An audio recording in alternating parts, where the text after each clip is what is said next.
Record it. There we go. Okay. Hey, great morning. Welcome. It's another Monday. Woke up super excited for the week because Monday starts the week. We're in the fourth quarter, and we all know, whether you play sports or not, you're going to figure out today that in the fourth quarter is where you win. So I'm super excited to get started with an amazing week today on Triple M. We got a great call. I'm going to be your host, Aubrey Clarke. Roxy's going to be coming in a second. And today we're going to be listening to a lady who some of you may know, some of you may not. I read her book when I was really young, and it really impacted me. It's called I Know Why the Caged Bird Sings. Her name is Angelou. She recently passed away. She's mentored people like Oprah Winfrey. She's a very impactful speaker all around the world, and she's going to be sharing her top 10 rules for success. Remember to get your notebooks out, take your notes so we can get a few shares from the call-in lines, because everybody's perspective is amazing, and I want to hear what you guys took away because maybe I missed it, you know? So I'm excited for you guys to teach us as well. So without further ado, let's get Miss Maya Angelou. Y'all didn't even know that was going to rhyme. The author of Why the Caged Bird Sings, but done so much more than that. So without further ado, let's get it. Childhood and early adult experiences. She was respected as a spokesperson for Black people and women, and her works were considered as a defense of Black culture. She's Maya Angelou, and here's my take on her top 10 rules for success. Rule number 1 was my personal favorite, and make sure to stick around all the way to the end for some special bonus clips. Also, as she's talking, if there's something she says that really resonates with you, please write it down in the comments and put quotes around it so that other people can be inspired as well. I have a painting by Phoebe of a group that she calls Sister Suki's Funeral. And all the women, there are about 9 women, and they all look like women in my grandmother's prayer meeting group. So whenever I'm obliged to do something, I take that painting and I look at that painting. There's an empty chair. And I think, now what would Grandma do? What would she say? I can almost hear her voice say, now, sister, you know what's right. Just do right. You don't really have to ask anybody. The truth is, right may not be expedient. It may not be profitable, but it will satisfy your soul. It brings you the kind of protection that bodyguards can't give you. Try to be all you can be, to be the best human being you can be. Try to be that in your church, in your temple. Try to be that in your classroom. Do it because it is right to do.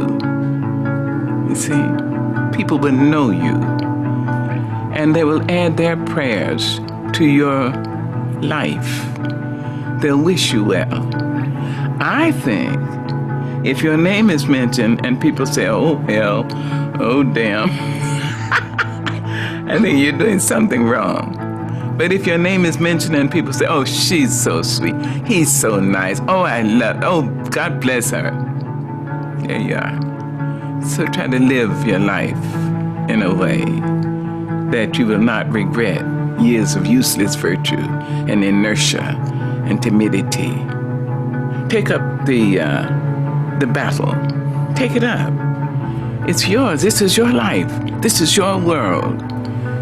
I'll be leaving it long before you under the ordinary set of circumstances. You make your own choices. You can decide life isn't worth living, and that would be the worst thing you can do. How do you know? So far. Try it. See.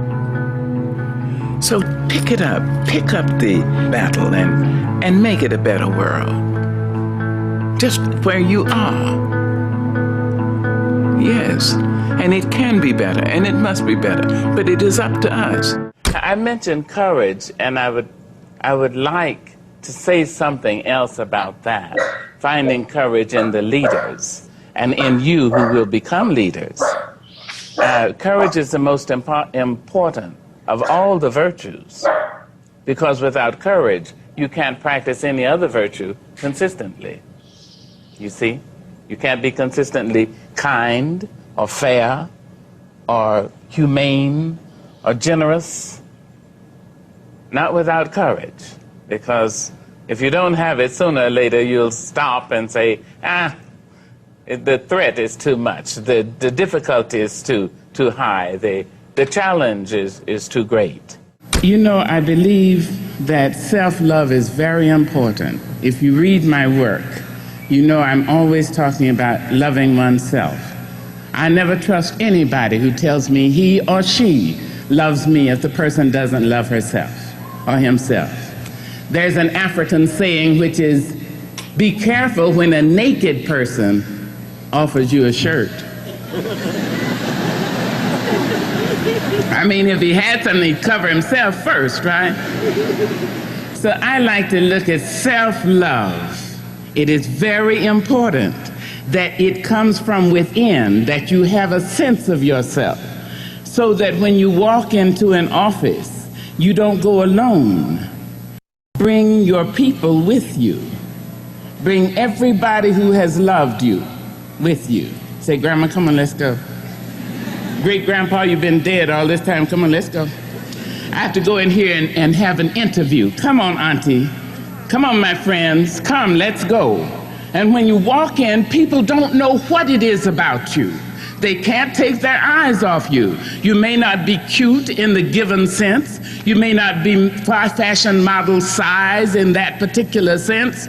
You may not be any of those things, but they can't take their eyes off you. And they say of you, in this incredible way, which I don't understand, they say, I don't know, but she has charisma. No, what you have is all those people around you. So think of that. Anytime you have anything to do, bring everybody with you that you can remember who has loved you. And then you have that sense of having been paid for. And when you walk in, people will say, now, I think you're overqualified. If you don't laugh, you will die. You know, you really must laugh. And if every human being in the world would admit it, he or she is the funniest person you've ever met. And the truth is, I mean, some people just rather be a little stodgy and boring and, you know, but the truth is they themselves know that they're very funny. The sense of humor is in self-defense against those who have pretend not to have any sense of humor, and against the cruelties of life. One must laugh. There's an African-American song, 19th century, which is so great. It says, when it looked like the sun wasn't gonna shine anymore, God put a rainbow in the clouds. Imagine. And I've had so many rainbows in my clouds. I had a lot of clouds. But I have had so many rainbows.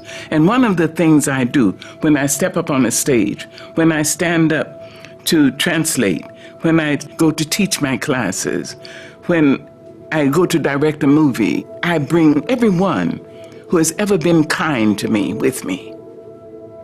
Black, white, Asian, Spanish-speaking, Native American, gay, straight, everybody. I say, come with me. I'm going on the stage. Come with me, I need you now. Long dead, you see? So I don't ever feel I have no help. I've had rainbows in my clouds. And the thing to do, it seems to me, is to prepare yourself so that you can be a rainbow in somebody else's cloud. Somebody who may not look like you, may not call God the same name you call God, if they call God at all. You see? And may not eat the same dishes prepared the way you do, may not dance your dances or speak your language, but be a blessing to somebody. When I was 7.5, I was raped.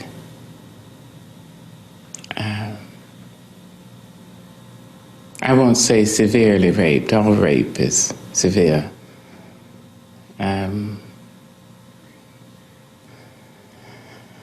The rapist was a person very well known to my family. I was hospitalized. The rapist was let out of jail and was found dead that night, and the police suggested that the rapist had been kicked to death. I was 7.5. I thought that I had caused the man's death because I had spoken his name. That was my 7.5-year-old logic. So I stopped talking for 5 years.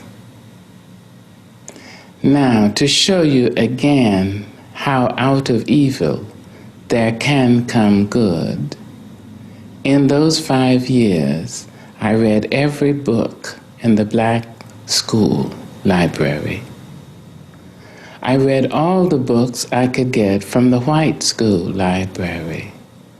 I memorized James Weldon Johnson, Paul Laurence Dunbar, County Cullen, and Langston Hughes.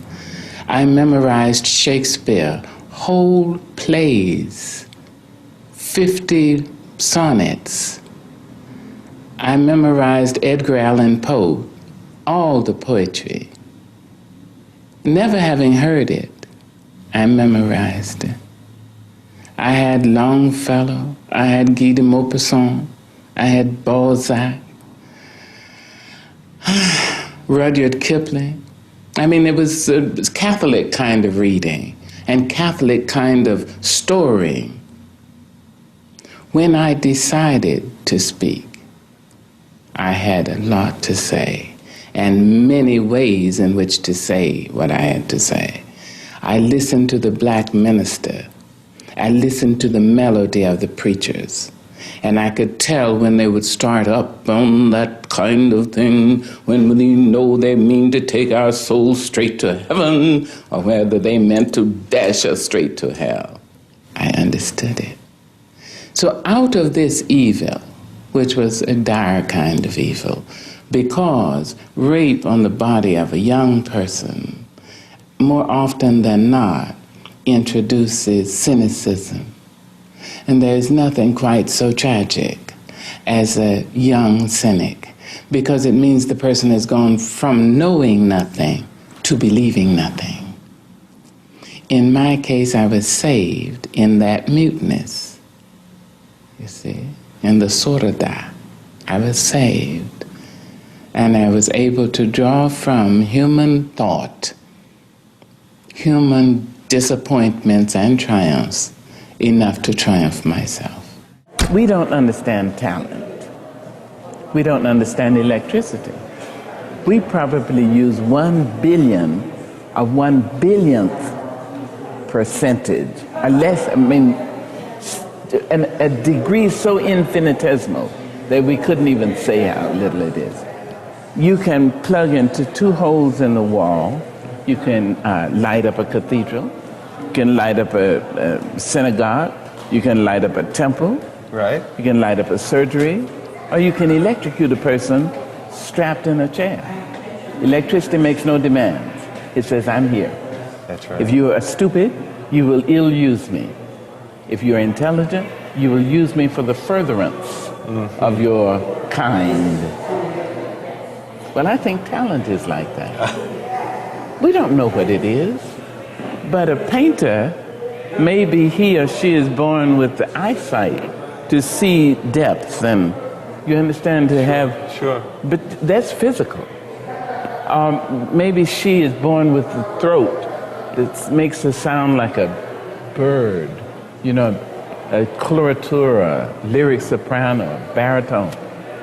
But singing has very little to do with voice. Mm-hmm. It is okay. But if it really was about voice, Ray Charles and Willie Nelson wouldn't be mentioned. That's true. And I just did a story on autism, and it was the people who couldn't write, couldn't express themselves, but sang in pitch. In pitch. And beautifully. And can compute 40 columns of 3 numbers right. each. Right. How do they do that? That's talent. That's talent. I don't know it. I thank God I have it. But I think every person born is born with talent. There's a place in you that you must keep inviolate.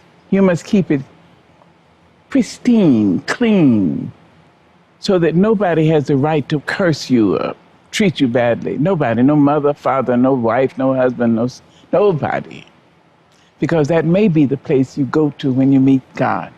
You have to have a place that you say, stop it, back up. Not You here must anymore. not, no. No. Absolutely. And that's one I told you 25 years ago. Yes. Say no when it's no. Yeah. Say so. Back it up. Because that place has to remain clean and clear. And that has to be a place within yourself. Yes, ma'am. Yeah. When you're writing poetry, are you writing to express your experiences, or do you write to inspire other people? No, I write to try to say what I see, what I've seen. And of course, I hope that it's inspirational. When you were writing Phenomenal Woman, did you realize how many millions of women would be inspired by that? No, I don't realize any of that. I just do the best I can. You may write me down in history with your bitter, twisted lies. You may trod me in the very dirt, but still like dust, I'll rise. Does my sassiness upset you? Why are you beset with gloom? Just because I walk as if I have oil wells pumping in my living room. Just like moons and like suns with the certainty of tides, just like hope springing high, still I rise. Did you want to see me broken, bowed head and lowered eyes, shoulders falling down like teardrops, weakened by my soulful cries? Does my sassiness upset you? Don't take it so hard just because I laugh, as if I have gold mines digging in my own backyard. You can shoot me with your words, you can cut me with your lies, you can kill me with your hatefulness, but just like life, I rise. Does my sexiness offend you? Oh. Does it come as a surprise that I dance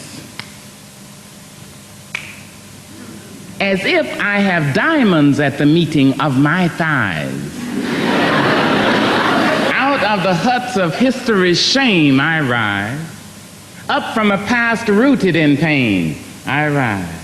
A black ocean leaping and wide, welling and swelling and bearing in the tide.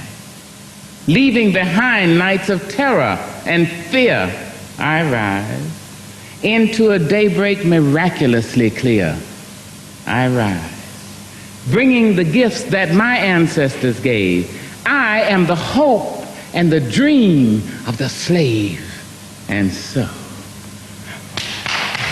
wow. There I go.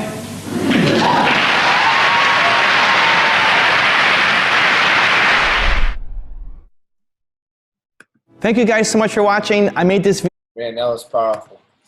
Who's excited to share? Rox, let's get it. Hi, everyone. Excuse me. So I'm going to share one quick takeaway. So that way we get many takeaways. So I really love the beginning part when she was just talking about just do what's right. She said, you know what's right, and that's all that you need to know. Like whenever something inside your heart feels like this is the right thing to do, like do that, because whenever you start to do that, she's like more blessings. You feel your soul feels good all around. And if your soul can feel good, like anything can touch you. So I really, really love that. And she said, life is a choice and you get to decide whether it's worth living. And whenever you decide that, choose to just do right.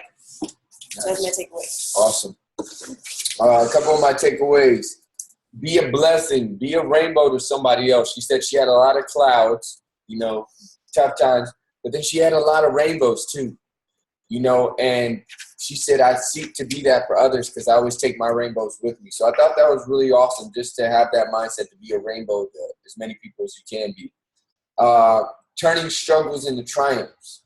She said, You know, sometimes tragedies when you're young will have a young cynic, and there's nothing worse than a young cynic because you're going to have somebody go from knowing nothing. When you're young, you don't know a lot, but now they believe in nothing. So I thought that was really insightful. But how she turned that into triumph, 5 years of her life, she didn't talk. And I took another thing from that. She didn't talk for 5 years and just read and input knowledge. Imagine the growth that she went through in those 5 years. It almost makes me want to say, hey, I need to be quiet more and read more, because she was able to input all this amazing Edgar Allan Poe, Shakespeare, all the books in her school, all the books in the white school, because she was alive during segregation where they separated whites and blacks. So she took all this time of input so that when it was time, she said, I had a lot to say and I knew how to say it. So I thought that was so powerful, because for me, one thing that I need to focus on more, and I try to focus on more, is in being quiet more and learning more, so that when I do speak, it has more value. So those are my takeaways. Let's get it. Let's see who on the call has some great takeaways. Martinica, what you got for us? Let's get it. You're unmuted. Hi, everybody. I'm Martinica. Where you from, Martinica? I'm out here in D.C. Let's get it. I was actually here. I got Just Do the Right Thing as well. I like that because that was like the start of everything. And I like how she said it may not be expedient and profitable, but it feels right in your soul. Another one was love, self-love, which is something that I'm really growing through right now, is just loving on myself more, because I know that once you're able to do that for yourself, you can do that for others. Just like how she said, don't trust a naked person to give you a shirt. They have to cover themselves first.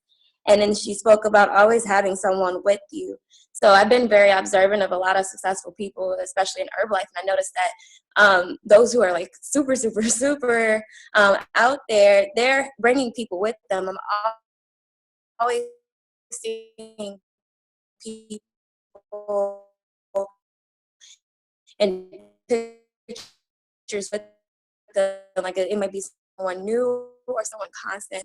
For my up towards is Reggie Rayu, and I get so I like that, because one, you're showing people like that side of you, and you're showing people that you're passionate about whatever you're doing, and they get a sense of your life, because people will go, oh, this is so positive and so perfect for you. That gives them the opportunity to open up and do what they want as well, and they'll bring people with them as well. So those are like my two big takeaways. Nice, I love it. Bring people with you and love, because you can't give away something you don't have. I love it.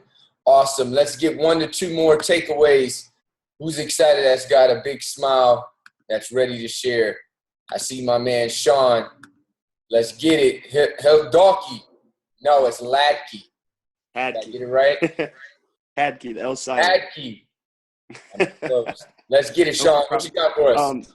My biggest one, Nika already kind of hit on it, and I like, as soon as I heard that, like I made sure like I highlighted that.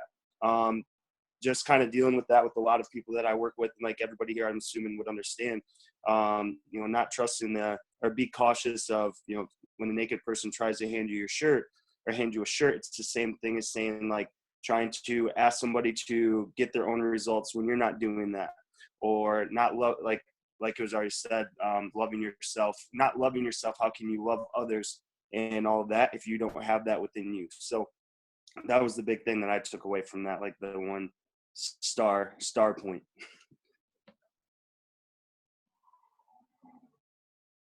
Sean Hadke, I got it right that time, right? From all the way from Michigan. So, Joe, let's get one more. Let's get one more share. If somebody's excited to share, I see Brooks, Justin, Marty, Ramon. He's on mute. Everybody's still deep in thought. All right. Cool. Ramon, you got something for us? Yep, it looks like I'm part of it now. So let's get it. What you got for us? I'm on here. Huh? Give us a takeaway. One biggest takeaway.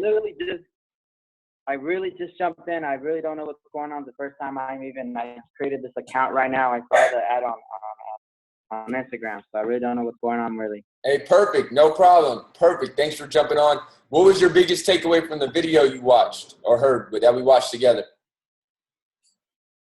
I just missed it. I didn't have no sound. I was trying to get it. So although I missed a lot. I'm going to send you the recording. Perfect, bro. I appreciate you logging on. We're going to get you the recording. Great job. I love it. All right, let's get it. My man, Justin Stevens. Let's get it.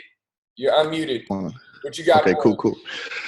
You touched on it earlier, but it really spoke to me about when she went through that experience of rape, how she took that time to read every book. And a lot of times when we're in different processes, you know what I'm saying, different stages of the process, we really should take the time to grow. Even I know it might not be as violent or as intense as a rape situation, but sometimes we feel like we're just in this place of hurt and process. We're processing our life, we're processing the struggle. Take that opportunity to grow. I tell the coaches on my team, like, during this process of Herbalife, or this opportunity of Herbalife, if all you're getting out of this is how to just succeed in the business of Herbalife, you're really missing the opportunity. You know what I'm saying? Because this is an opportunity to really try new things, grow as an individual. You know what I mean? So I know myself, like, I dropped out of high school real quick. I dropped out of high school, went back, got kicked out of school and all that stuff. But I used to skip class and go into the library. I know it sounds really weird, but I used to go into the library and I did what she did, like read all those different books, Nikki Giovanni, Edgar Allan Poe. I read all those books. And so when I went to take my SAT, after going back, get my SAT, I got like a really high score. But even though I was doing crazy stuff and going through the process, I was taking that time to grow as an individual.